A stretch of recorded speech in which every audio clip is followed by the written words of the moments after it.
Hello and welcome back. Today we're taking a closer look at Bandhan Bank Limited.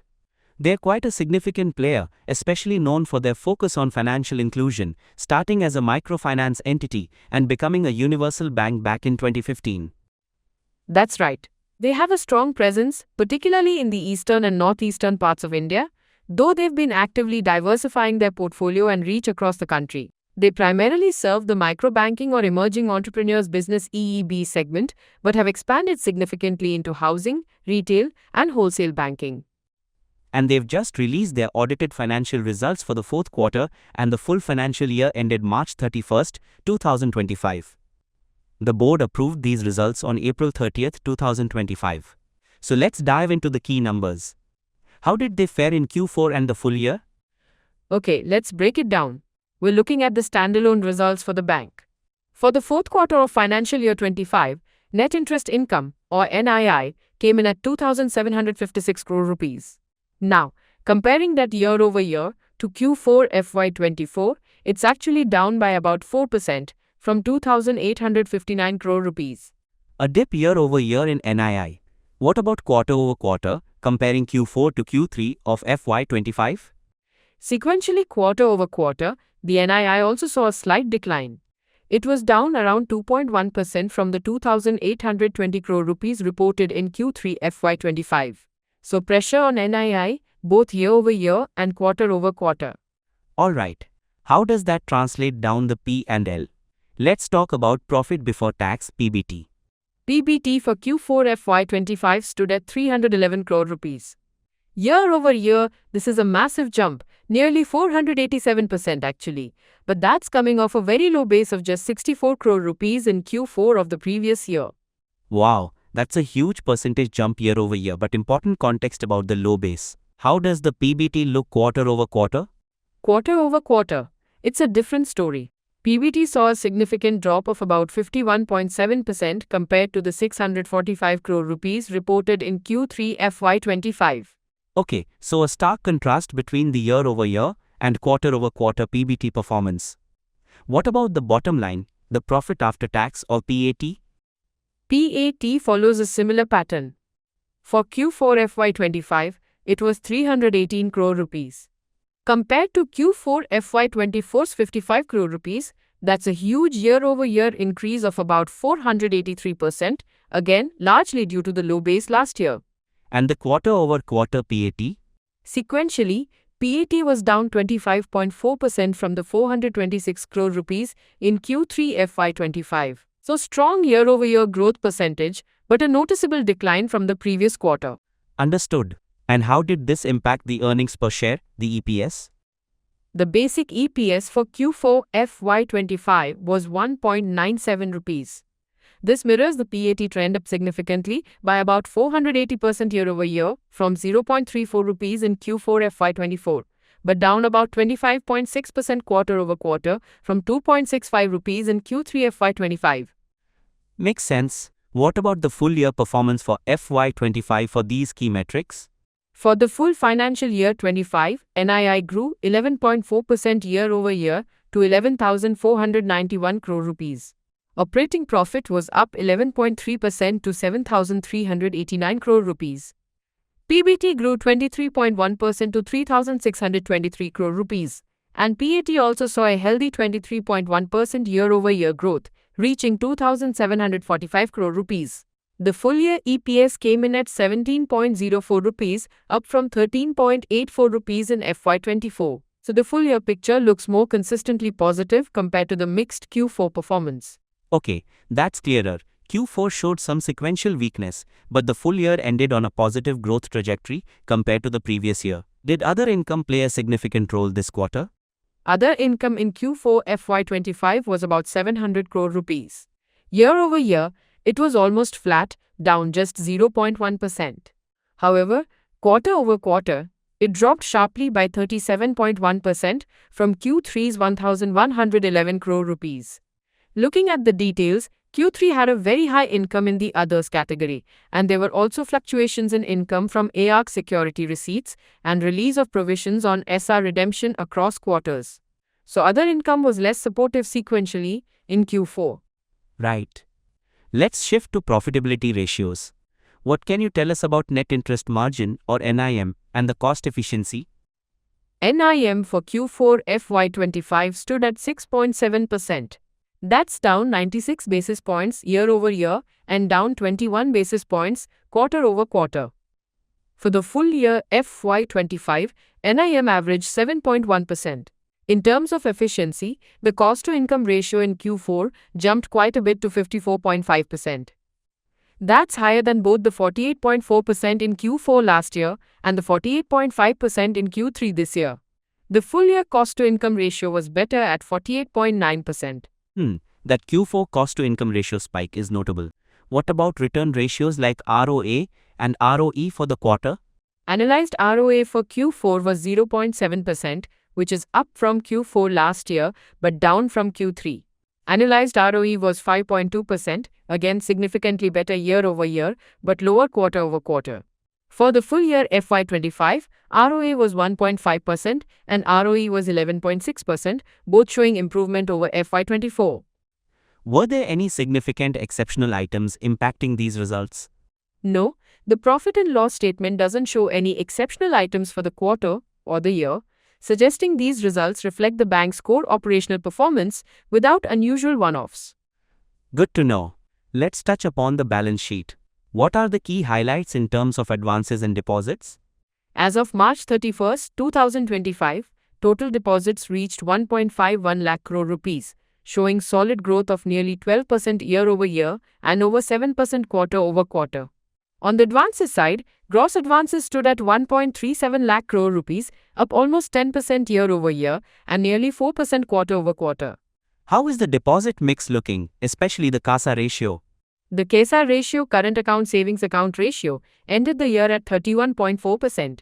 That's a decline from 37.1% a year ago and slightly down from 31.7% in the previous quarter. While total deposits grew well, the lower cost CASA component has reduced as a proportion. The CASA plus retail term deposits ratio stands at around 69%. And the bank's capital position? The capital adequacy ratio, or CRAR? CRAR stood at a comfortable 18.7% as of March 25, well above the regulatory requirement of 11.5%. The Tier 1 capital was 17.9%. It's important to note, the bank mentioned that previous quarters' CRAR figures aren't directly comparable due to RBI's revision in risk weights for the EEB portfolio during FY25. Okay, that context on CRAR comparability is useful. Did the bank announce any dividends? And any quick comment on cash flows? Yes, the board has recommended a dividend of 1 rupee and 50 paisa per equity share, which is 15% of the face value. This is the same dividend per share as proposed last year, subject to shareholder approval, of course. The results document included a cash flow statement. For the full year FY25, there was a net decrease in cash and cash equivalents of about 660 crore rupees. Cash flow from operations was positive, but investing and financing activities saw outflows. Got it. Now, Bandhan Bank has been emphasizing diversification. How is that reflected in the loan book composition and segment performance? The diversification strategy is definitely visible. The share of the traditional EEB book, that's group loans plus SBAL, has reduced to about 41% of the total loan book as of March 25, down significantly from nearly 50% a year ago. Housing finance is around 24%. Wholesale banking has grown its share to about 27%, up from under 22% last year. And other retail loans now make up 8%, almost double their share from last year. So the secured book housing, wholesale, retail is growing faster. How did these segments perform individually? Wholesale banking saw strong asset growth of 35% year over year. Other retail grew even faster at 98% year over year. Housing finance grew 11% year over year, or 18% if you exclude IBPC buyouts. The EEB portfolio, however, saw 9% year over year degrowth in assets, although disbursements picked up in Q4 compared to Q3. What about the EEB segment's health? Collection efficiency and stress levels. Collection efficiency for EEB loans in Q4 FY25 was reported at 97.8%, which is slightly better than Q3's 97.4%. However, the presentation does highlight a stress pool combining NPA, SMA-1 and SMA-2 of around 58 billion rupees for the EEB segment as of March 25, which indicates ongoing monitoring is crucial. The bank mentioned implementing stricter controls and underwriting for this segment. Okay, let's talk asset quality overall. What are the NPA numbers telling us? Gross NPAs stood at 4.7% at the end of March 25. This is flat compared to the previous quarter, December 24, but higher than the 3.8% reported a year ago, March 24. Net NPAs were 1.3%, also flat quarter over quarter but up slightly from 1.1% year over year. And the provision coverage ratio PCR? The PCR excluding technical write-offs was 73.7%, showing an improvement from 71.8% a year ago. Including technical write-offs, the PCR stands at a healthy 86.5%, up from 84.5% last year. How were slippages and credit costs during the quarter and year? Fresh slippages in Q4 were 17.5 billion rupees, bringing the total for FY25 to 53.8 billion rupees. The bank also made technical write-offs of 11.4 billion rupees in Q4. Credit cost for FY25 moderated to 2.9%, down from 3.4% in FY24, which is a positive sign. The annualized credit cost for Q4 was 3.9%. Were there any other significant notes or events mentioned in the results or presentation that investors should be aware of? A few things. As mentioned, the RBI's risk weight revisions impacted EEB loans and prior period CRAR comparability. The bank also adopted new RBI norms for investment classification and changed its accounting policy for employee stock options to fair value method for all employees, which increased employee costs. They highlighted strong traction in digital banking. 98% of retail transactions are digital, and 93% of savings accounts were opened digitally in Q4. They also integrated with SBI ePay for facilitating government portal payments. The presentation detailed the current board and management team, reflecting recent appointments. Now, a critical piece. The auditor's report. What did the joint auditors, Singhi and Company, and V. Sankar Iyer and Company, have to say? Any qualifications or concerns? This is a key positive. The joint statutory auditors have issued an unmodified opinion on the standalone financial results for the year ended March 31, 2025. This means they found the financial statements give a true and fair view and are free from material misstatements in accordance with accounting standards and regulations. They did note that the Pillar 3 disclosures provided on the bank's website were not part of their audit, which is standard practice. An unmodified opinion is definitely reassuring. So considering everything, the quarterly dip, the decent full-year growth, the diversification progress, asset quality levels, and the clean audit report, what's the overall outlook? Disclaimer first. We advise investors to check with certified experts before taking any investment decisions.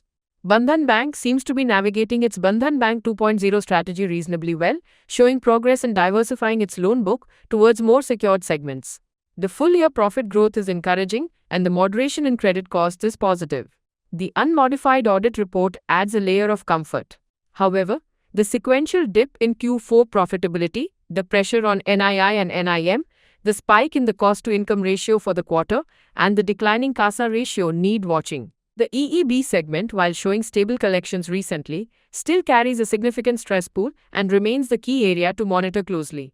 The outlook seems cautiously optimistic, heavily dependent on continued successful execution of their diversification strategy, managing the EEB portfolio effectively, and improving operational efficiencies, particularly cost control evident in Q4.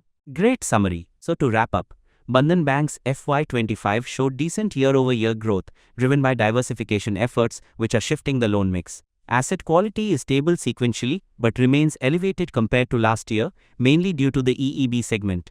Q4 showed some sequential weakness in NII and profitability, alongside higher costs.